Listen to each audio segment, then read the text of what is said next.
വല്ല വല്ല പണിക്കും പോകും ഗംഭീർ, മതിയാക്ക്. ഇത് പറഞ്ഞ് ഞങ്ങൾക്ക് തന്നെ മതിയാവുന്നു. ഇത് ആദ്യം ടെസ്റ്റിലായിരുന്നു, ഇപ്പോൾ ഓഡിയോയിലായി. എങ്കിൽ നിർത്തിയിട്ട് പൊക്കോന്ന്. ഇവിടെ ആർക്കും വലിയ പ്രശ്നമൊന്നുമില്ല. എന്തിനാണ് ഇങ്ങനെ കടിച്ചു തൂങ്ങി നിൽക്കുന്നതെന്ന് മനസ്സിലാവുന്നുമില്ല. BCCI ഒരു ശക്തമായ നിലപാടെടുക്കുന്നില്ല. ഗംഭീർ മോൻ അവിടെ തന്നെ ഇരിക്കട്ടെ എന്നാണ് BCCI പറയുന്നത്. ഗംഭീർ ആവട്ടെ ഒരു മനസാക്ഷി കുത്തു പോലും ഇല്ലാണ്ട് അങ്ങ് ഇരിക്കുകയാണ്. ഇതെന്തിനാണ്, ഇത് ആർക്ക് വേണ്ടിയിട്ടാണെന്ന് മനസ്സിലാവുന്നില്ല. ഇപ്പോൾ ന്യൂസിലൻഡ് വന്നിട്ട് ഈ ODI സീരീസ് തൂക്കിയെടുത്തുകൊണ്ട് പോയതുകൊണ്ട് മാത്രമല്ല പറയുന്നത്, 37 വർഷങ്ങൾക്ക് ശേഷമാണ് ന്യൂസിലൻഡ് ഇന്ത്യൻ മണ്ണിൽ വന്നിട്ട് ODI സീരീസ് ജയിച്ചുകൊണ്ട് പോകുന്നത്. എത്ര റെക്കോർഡുകളാണ് ഇതുപോലെ ഗംഭീർ എടുത്തുകൊണ്ട് പോകുന്നതെന്ന് അറിയാമോ? അതായത് ഇതുപോലെ മോശമായിട്ടുള്ള റെക്കോർഡ് വർഷങ്ങൾക്ക് ശേഷം ഓസ്ട്രേലിയ വന്ന് എടുത്തുകൊണ്ട് പോകും, വർഷങ്ങൾക്ക് ശേഷം ന്യൂസിലൻഡ് വന്ന് എടുത്തുകൊണ്ട് പോകും.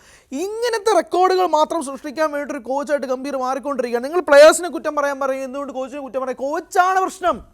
കോച്ചാണ് പ്രശ്നം. നിങ്ങൾക്ക് എന്താണ് മനസ്സിലാവാത്തത്? എനിക്ക് മനസ്സിലാവില്ല. കോച്ച് ഗംഭീറിന് എന്തിനാണ് പറയുന്നത്? പ്ലെയേഴ്സിനെ പറഞ്ഞു. നിങ്ങൾക്ക് ആര് പറയും? വിരാട് കോഹ്ലി നിങ്ങൾ പറയുമോ? ഒരു കളി 93, മറ്റൊരു കളി 124 ഒക്കെ അടിച്ചെടുത്ത് അവസാനം ടീമിനെ ജയിപ്പിക്കാൻ വേണ്ടിയിട്ട് അഹോരാത്രം കഷ്ടപ്പെട്ടത് വിരാട് കോഹ്ലി നിങ്ങൾ കുറ്റം പറയുമോ? ഈ കഴിഞ്ഞ 3 ഏകദിനത്തിലും വിരാട് കോഹ്ലിയുടെ സ്കോർസ് നിങ്ങൾ എടുത്തു നോക്കിയേ. നിങ്ങൾ എന്താ പറയാൻ പോകുന്നത്? മാത്രമല്ല KL രാഹുലിൻ്റെ പൊസിഷൻ, ഇതാ എന്താണൊക്കെയാണ് നടക്കുന്നതെന്നൊന്നും ഇവിടെ ആർക്കും മനസ്സിലാവുന്നില്ല. എന്തൊക്കെയാണ് സംഭവിക്കുന്നത് മനസ്സിലാവും. ഗില്ലി ഇപ്പം സത്യം പറയാം, സഞ്ജു സാംസൺ അവിടെ ആ സെഞ്ചുറിയും കഴിഞ്ഞ് 2023 അടിച്ചതിന് ശേഷം പിന്നെ ഇവിടെ ODI ക്രിക്കറ്റിൽ സഞ്ജു സാംസൻ്റെ പൊടി പോലും ഇല്ല. അതായത് ഫോമിൽ നിൽക്കുന്ന ലാസ്റ്റ് സ്കോർ വരെ നിങ്ങൾ എടുത്തു നോക്കിയ ശേഷം ODI ക്രിക്കറ്റിൽ പിന്നെ ആ മനുഷ്യനില്ല. ഇത് ഞാൻ ഒരു മലയാളി ആയതുകൊണ്ടോ സഞ്ജുവിന് വേണ്ടി വാദിക്കുന്നൊന്നുമല്ല. നമ്മൾ ക്രിക്കറ്റ് കൃത്യമായിട്ട് ഫോളോ ചെയ്തുകൊണ്ട് സംസാരിച്ച് പോകുന്നതാണ്. ശുഭ്മൻ ഗില്ലിനെ ഇങ്ങനെ നടന്ന് നമ്മൾ ഇതിനൊക്കെ ആവറേജ് എടുത്ത് നോക്കും. ശുഭ്മൻ ഗില്ലിൻ്റെ എന്തിനാണ് ഇങ്ങനെ തൂക്കി പിടിച്ചുകൊണ്ടിരിക്കുന്നതെന്ന് മനസ്സിലാവുന്നില്ലാത്തതുകൊണ്ടാണ് ഈ ചോദ്യങ്ങൾ ചോദിക്കുന്നത്. മാത്രമല്ല 2-1 ആദ്യത്തെ കളി ജയിച്ച്, രണ്ടാമത്തെ കളിയും മൂന്നാമത്തെ കളിയും തോറ്റു, സീരീസ് പോയി. അടുത്ത വർഷം വേൾഡ് കപ്പാണ്, അടുത്ത വർഷം ODI വേൾഡ് കപ്പാണ്. എന്താ ന്യായമുള്ള? ഈ red ball cricket white ball cricket രണ്ടും ഡിഫറൻ്റ് ആണെന്ന് പറഞ്ഞുകൊണ്ടിരിക്കുന്നതിനിടയിൽ ഗംഭീർ വന്ന് നിൽക്കുന്നതാണ്. റെഡ് ബോൾ ക്രിക്കറ്റ് നമ്മൾ ഒരു അവസ്ഥയിലോട്ട് എത്തി, അത്രയും മോശം അവസ്ഥയിലോട്ട് നമ്മളെ കൊണ്ട് എത്തിച്ചു. ഇനി റെഡ് ബോൾ ക്രിക്കറ്റ് വരാനുള്ളത് ഇനി കുറച്ച് മാസങ്ങൾ കഴിഞ്ഞിട്ടാണ്. ഒരു 5-6 മാസം എടുക്കും ഇനി അടുത്ത റെഡ് ബോൾ ക്രിക്കറ്റ് വരാൻ. അപ്പോൾ ഈ ഒരു അവസ്ഥ എന്ന് പറയുന്നത് വളരെ മോശകരമായ അവസ്ഥയാണ് ഇന്ത്യൻ ടീം പൊയ്ക്കൊണ്ടിരിക്കുന്നത്. ഇത് പറഞ്ഞാൽ മനസ്സിലാവുമെന്ന് അറിയില്ല. കഴിഞ്ഞ ദിവസം ഗ്രൗണ്ടിൽ പോസ്റ്റ് മാച്ച് പ്രസൻറ്റേഷൻ സമയത്ത് ഗംഭീർ നിൽക്കുന്നുണ്ട്, കോഹ്ലി നിൽക്കുന്നുണ്ട്, KL രാഹുൽ നിൽക്കുന്നുണ്ട്, എല്ലാവരും നിൽക്കുന്നുണ്ട്. അവിടെ ഗംഭീർ ഹായ് എന്ന് പറഞ്ഞിട്ട് ക്രൗഡിൽ നിന്ന് ചാൻറ്റ് വന്നുകൊണ്ടിരിക്കുകയാണ്. വിരാട് കോഹ്ലിയുടെ എക്സ്പ്രഷൻ നിങ്ങൾ കാണും, ഇങ്ങനെ ഞെട്ടിത്തെറിച്ച് ഇങ്ങനെ വായും പറ്റി ഇങ്ങനെ നിൽക്കുകയാണ്. വിരാട് കോഹ്ലി ഉള്ളിനുള്ളിൽ സന്തോഷിക്കായിരിക്കും, അറിയില്ല. പക്ഷെ എന്നാൽ പോലും ഗംഭീർ ഒരു അനക്കവും ഇല്ല, ഒരു കുലുക്കവും ഇല്ല. കാരണം ഗംഭീറിനെ സപ്പോർട്ട് ചെയ്യാൻ BCCI ഉണ്ട്. BCCI എന്തിനാണ് സപ്പോർട്ട് ചെയ്യുന്നത് ഇവിടെ ആർക്കും മനസ്സിലാവുന്നില്ല. പൊളിറ്റിക്സ് ആണെങ്കിൽ ആണെന്ന് ജനങ്ങളോട് പറഞ്ഞ പ്രശ്നം തീർന്നല്ലോ. ഓക്കെ, ഗംഭീർ പൊളിറ്റിക്സുമായിട്ട് ബന്ധപ്പെട്ടാണ് ഞങ്ങൾ പിടിച്ചു നിർത്തുന്നത്, അതുകൊണ്ട് ഗംഭീറിൽ ഞങ്ങൾക്ക് വിശ്വാസക്കുറവില്ല, ഗംഭീർ എന്നെ ഇനി തുടരുമെന്ന് പറഞ്ഞു കഴിഞ്ഞാൽ പിന്നെ നിർത്തി ഞങ്ങൾ. പിന്നെ ഈ ചോദ്യമൊന്നും ഞങ്ങൾ ചോദിക്കുന്നില്ല. അല്ലാതെ ഈ കഴിവിൻ്റെ ബേസിസിലും ഇതുപോലുള്ള റെക്കോർഡ്സിൻ്റെയും ബേസിസിലാണ് നിങ്ങളൊരു കോച്ചിനെ പിടിച്ച് നിൽക്കുന്നതെങ്കിൽ Gambhir has no right to stay in that position again. ഗംഭീറിന് ഒരു അവകാശവുമില്ല. ഗംഭീർ പടിയിറങ്ങേണ്ട സമയം അതിക്രമിച്ചിരിക്കുന്നു. ഇത് നിങ്ങൾ വെറും ഒരു സാധാരണ സീരീസ് ആയിട്ടോ ഇതൊരു ODI സീരീസ് അല്ലേ, അല്ലെങ്കിൽ ഇതൊരു ടെസ്റ്റ് സീരീസ് അല്ലേ? ഇറ്റ് കൾമിനേറ്റ്സ്. നിങ്ങളൊന്ന് ആലോചിച്ചുകൊണ്ട് ഒരു ടീമിലെ പ്ലെയേഴ്സിന് ഉൾപ്പെടെ കിട്ടുന്നൊരു കോൺഫിഡൻസ്, അവർ ക്ലാരിറ്റി ഇല്ല, ഏത് പൊസിഷനിൽ ഇറങ്ങണമെന്ന് അറിയില്ല, ഒരു കോൺഫിഡൻസ് ഇല്ല. എങ്ങനെയാണ് ഒരു 50 ഓവർ ഗെയിം, ഒരു 300 പന്തുകൾ ഒരു ഇന്നിങ്സിൽ ഫേസ് ചെയ്യാനോ എങ്ങനെയാണ് പ്ലെയേഴ്സിനൊരു മെൻ്റൽ സാറ്റിസ്ഫാക്ഷൻ കിട്ടുന്നത്? അതുകൊണ്ടാണ് ഞാൻ പറയുന്നത്, it's not the players, it's the കോച്ചാണ് പ്രശ്നം. കോച്ചാണ് ഡിസിഷൻസ് എടുക്കുന്നത്, കോച്ചിൻ്റെ തീരുമാനമാണ് ലൈനപ്പ്, കോച്ചിൻ്റെ തീരുമാനമാണ് അയാൾ എവിടെ ഇറങ്ങണോ വേണ്ടോ എന്നുള്ളത്. കോച്ച് ആൻഡ് ക്യാപ്റ്റൻ രണ്ടും എടുത്തു, പക്ഷെ കോച്ച് ഡിസൈഡ്സ്. അതുകൊണ്ട് കോച്ച് എന്ന രീതിയിൽ Gambhir is being N utter flop. അത് വാസ്തവമാണ്. ടെസ്റ്റ് ക്രിക്കറ്റിൽ നമ്മൾ സംസാരിച്ച് കഴിഞ്ഞാണ്. ഇപ്പോൾ ODI സീരീസ് നമ്മൾ പരമ്പരകളൊക്കെ എടുത്ത് നോക്കിയാൽ എത്ര പരാജയങ്ങൾ നമ്മളിങ്ങനെ ചുറ്റും നേരിട്ടുകൊണ്ടിരിക്കുന്നത്. എത്ര പരാജയങ്ങൾ. ഒരു വൈറ്റ് വാഷ് ഇപ്പോൾ കിട്ടിയിരുന്നല്ലേ ഉള്ളൂ നമ്മളിപ്പോൾ ടെസ്റ്റ് ക്രിക്കറ്റിൽ ഇതേ ടീമിൻ്റെ അടുത്ത് നിന്ന്. ഇങ്ങനെ അപ്പം പറഞ്ഞുകൊണ്ടിരുന്നത് റെഡ് ബോൾ ക്രിക്കറ്റ് അല്ല വൈറ്റ് ബോൾ ക്രിക്കറ്റ് എന്നാണ്. റെഡ് ബോൾ ക്രിക്കറ്റിൽ ഗംഭീർ ഫെയിലിയർ ആയിരിക്കും, വൈറ്റ് ബോൾ ക്രിക്കറ്റിൽ ഗംഭീർ മാസമാണ്. ദേ കിടക്കുന്നു. അവസാനത്തെ 9 ODIയിൽ 5 എണ്ണം ദേ കിടക്കുന്നു. ഇതൊക്കെയാണ് ഇവിടെ സംഭവിച്ചുകൊണ്ടിരിക്കുന്നത്. പലരും ഇപ്പോഴും കണ്ണു ഉറക്കുന്നില്ല. ആ കണ്ണു ഉറക്കാത്തത് എന്താണെന്ന് മനസ്സിലാകുന്നില്ല.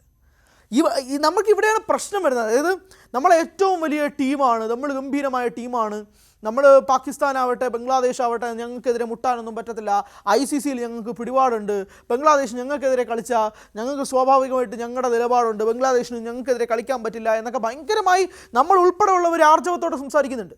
ഇപ്പോൾ ബംഗ്ലാദേശിൻ്റെ സ്റ്റാൻഡ് എടുത്ത് നോക്കി, 21-ാം തീയതിക്കുള്ളിൽ ബംഗ്ലാദേശ് ICCക്ക് വേണ്ടി ഒരു നിലപാട് അറിയിക്കണം. നിങ്ങൾക്ക് അടുത്ത മാസം നടക്കാൻ പോകുന്ന T20 വേൾഡ് കപ്പ് ഇന്ത്യയിൽ വെച്ച് കളിക്കാൻ പറ്റുമോ ഇല്ലയോ എന്നുള്ളത് ICCയുടെ തിട്ടൂരമാണത്. ബംഗ്ലാദേശ് അതനുസരിച്ചേ പറ്റുള്ളൂ. 21-ാം തീയതിക്കുള്ളിൽ ബംഗ്ലാദേശ് അറിയിക്കണമെന്നാണ് പറഞ്ഞേക്കുന്നത്. അതായത് ബംഗ്ലാദേശിൻ്റെ തീരുമാനം നടക്കില്ല. ബംഗ്ലാദേശ് T20 വേൾഡ് കപ്പ് വേറെ രാജ്യത്ത് കൊണ്ടുപോകണം, ശ്രീലങ്കയിൽ കൊണ്ടുപോയാൽ ഞങ്ങൾ കളിക്കാമെന്ന് പറയുന്ന ബംഗ്ലാദേശിൻ്റെ ആ ഒരു വാശി അത് നടക്കില്ല എന്ന് തന്നെയാണ് ICC പറഞ്ഞത്. അത് നടക്കില്ല, നിങ്ങൾ കളിക്കാൻ പറ്റുമെങ്കിൽ ഇന്ത്യ വന്ന് കളിച്ചോണം എന്നാണ് ICCയുടെ നിലപാട്. അത് ബംഗ്ലാദേശുകാർ ഇപ്പോഴും പറഞ്ഞിട്ടില്ല. BCB ബംഗ്ലാദേശ് ക്രിക്കറ്റ് ബോർഡ് ഇപ്പോഴും അത് അംഗീകരിച്ചിട്ടില്ല. പക്ഷേ ICCയുടെ നിലപാടിൽ മാറ്റമൊന്നുമില്ല. 21-ാം തീയതിക്കുള്ളിൽ ബംഗ്ലാദേശ് ക്രിക്കറ്റ് ബോർഡ് ICCയെ അറിയിക്കണം, നിങ്ങൾക്ക് ഇന്ത്യ കളിക്കാൻ പറ്റില്ലെങ്കിൽ you are out of the tournament. അതുകൊണ്ട് BCCI പോലൊരു ബോർഡിനെ എതിർക്കാൻ ബംഗ്ലാദേശ് ക്രിക്കറ്റ് ബോർഡിന് സാധിക്കില്ല. അത് സത്യമാണ് എന്ന് കരുതി ആസ് എ ടീം നമ്മൾ ഫ്ലോപ്പ് ആകുന്നു. അത് ഫ്ലോപ്പ് ആയിക്കൊണ്ടിരിക്കുകയാണെന്നുള്ളതാണ് ഈ റെക്കോർഡ്സ് സൂചിപ്പിക്കുന്നത്. ഇത് വിഷമം കൊണ്ട് സംസാരിക്കുന്നതിന് കാരണം നമ്മൾ ഈ ടെസ്റ്റ് മത്സരങ്ങളിലും ഇതുപോലെ നമ്മൾ സംസാരിച്ചതാണ്. ഇപ്പോൾ ഓഡിയോയിലും ഇതുപോലെ സംസാരിക്കുന്നു. ടെസ്റ്റിൽ പരാജയപ്പെട്ടപ്പോൾ ഗംഭീറിനെ ന്യായീകരിച്ചവർ പറഞ്ഞിരുന്നൊരു കാര്യമുണ്ട്, ഇത് വൈറ്റ് ബോൾ ക്രിക്കറ്റിൽ ഗംഭീർ മാസമാണെന്നുള്ളത്. ഇനി എന്തെങ്കിലും പറയാനുണ്ടോ? ഇനി എന്തെങ്കിലും പറയാനുണ്ടോ? ഇനി അടുത്ത T20 വേൾഡ് കപ്പ് അടുത്ത മാസം വരും. അതിലും കൂടെ പരാജയം കണ്ടിട്ട് നിങ്ങൾ സംസാരിക്കുകയാണെങ്കിൽ നിങ്ങൾ 3 ഫോർമാറ്റിൽ നിങ്ങൾക്ക് ഇനിയൊന്നും പറയാനുണ്ടാവില്ല. അതുകൊണ്ട് ഇത് രോഷാകുലനായി സംസാരിക്കുന്നതോ അല്ലെങ്കിൽ ഇതിൻ്റെ സ്റ്റാറ്റ്സ് മനസ്സിലാക്കാതെ സംസാരിക്കുന്നതൊന്നുമല്ല. നമ്മളിതിൻ്റെ കാര്യങ്ങൾ സംസാരിക്കുമ്പോൾ 37 വർഷങ്ങൾക്ക് ശേഷം ന്യൂസിലൻഡ് ഇന്ത്യൻ മണ്ണിൽ വന്നൊരു ODI സീരീസ് തൂക്കുക എന്നൊക്കെ പറഞ്ഞു കഴിഞ്ഞാൽ ഉണ്ടല്ലോ, പല ഇതുപോലുള്ള സംഭവങ്ങൾ കാണുമ്പോഴുള്ളാവുന്ന വിഷമമുണ്ട്. അപ്പോൾ വിരാട് കോഹ്ലിയും രോഹിത് ശർമ്മയും പോലുള്ള സീനിയർ പ്ലെയേഴ്സ് ബെഞ്ചിലിരിക്കണം. കാണാമായിരുന്നു വിരാട് കോഹ്ലി കഴിഞ്ഞ മത്സരത്തിൽ കളിക്കാണ്ടിരുന്നെങ്കിലുള്ള ഇന്ത്യയുടെ അവസ്ഥ. ഞാൻ ചുമ്മാ പറയുന്നതല്ല, നമ്മളിത് when we are talking about legends, അല്ലെങ്കിൽ അവർ ഇപ്പോൾ ഗംഭീർ, കോഹ്ലി, രോഹിത് ശർമ്മ തമ്മിലുള്ള റിഫ്റ്റ് ഇന്ത്യൻ ഡ്രസ്സിംഗ് റൂമിൽ എല്ലാവർക്കും അറിയാവുന്ന കാര്യമാണ്. അവർ പരസ്യമായിട്ട് കാണിച്ചില്ലെങ്കിൽ പോലും എല്ലാവർക്കും അറിയാം. പലപ്പോഴായി ക്യാമറയിൽ അത് പതിഞ്ഞിട്ടുണ്ട്. പറയുന്നത് കണ്ടീഷൻസ് മനസ്സിലാക്കി, ഗെയിമിനെ മനസ്സിലാക്കിയുള്ള അപ്രോച്ച്, വിരാട് കോഹ്ലിനേക്കാളും മികച്ചൊരു പ്ലെയർ നിങ്ങൾക്ക് ഇന്നത്തെ ഇന്ത്യൻ സൈഡിൽ കാണാൻ പറ്റുമോ? ഇല്ല. എങ്ങനെ മുന്നോട്ട് കൊണ്ടുപോകണം, സ്റ്റിയർ ചെയ്ത് കൊണ്ടുപോകണം. എന്നിട്ടും ആ മനുഷ്യൻ കളിച്ചുകൊണ്ട് മാത്രമാണ് 41 റൺസിന് കഴിഞ്ഞ മത്സരത്തിൽ പരാജയപ്പെട്ടത്. അല്ലെങ്കിൽ അതിൻ്റെ തോൽവിയുടെ ഭാരം എന്ന് പറയുന്നത് എത്ര മുകളിലോട്ട് പോകണം നിങ്ങളൊന്ന് ആലോചിച്ച് നോക്കി. So it's the coach's problem, it's Gambhir's problem. അത് മനസ്സിലാക്കൂ. ഇനിയും BCCIക്ക് പിടിച്ചു നിർത്താൻ തന്നെയായിരിക്കും ശേഷി. ഉറപ്പായിട്ടും ഇനി 2027 T20 വേൾഡ് കപ്പ്, അടുത്ത മാസം നടക്കാൻ പോകുന്ന T20 വേൾഡ് കപ്പ്, അത് കഴിഞ്ഞ് 2027 ODI വേൾഡ് കപ്പ്, ഇതിലെല്ലാത്തിലും ഗംഭീർ തന്നെയായിരിക്കും കോച്ച്. നമ്മളൊക്കെ ഇവിടുത്തെ സംസാരിച്ചുകൊണ്ടിരിക്കാവുന്നത് മാത്രമേ ഉള്ളൂ. BCCIയുടെ ഭാഗത്തു നിന്നും ഭയങ്കര സ്ട്രോങ് ആയിട്ട് തന്നെയാണ് നിൽക്കുന്നത്. ഞങ്ങൾ മാറ്റില്ല ഗംഭീർ തന്നെ തുടരും എന്നാണ് BCCI പറയുന്നത്. ഞങ്ങൾ മാറ്റില്ല, ഇതാണ് അവസ്ഥ. എന്തൊക്കെ തോറ്റാലും എന്താണ് ശരി, ഞങ്ങൾ ഗംഭീറിനെ മാറ്റില്ല എന്ന് വാശി. ഈ വാശിയാണ് BCCIക്ക് ഏറ്റവും പ്രധാനപ്പെട്ട തിരിച്ചടിയാകാൻ പോകുന്നതെന്ന് പറയാതിരിക്കാൻ വയ്യ.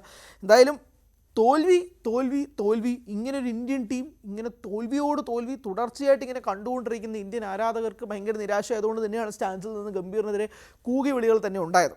എന്തായാലും ഇതാണ് ഇന്ത്യൻ ടീമിൻ്റെ നിലവിലത്തെ അവസ്ഥ. ബാക്കിയുള്ള ബോർഡുകളുടെയൊക്കെ മുന്നിലൊക്കെ നമ്മൾ സിംഗപ്പുലികളെ പോലെ ചീറ്റും.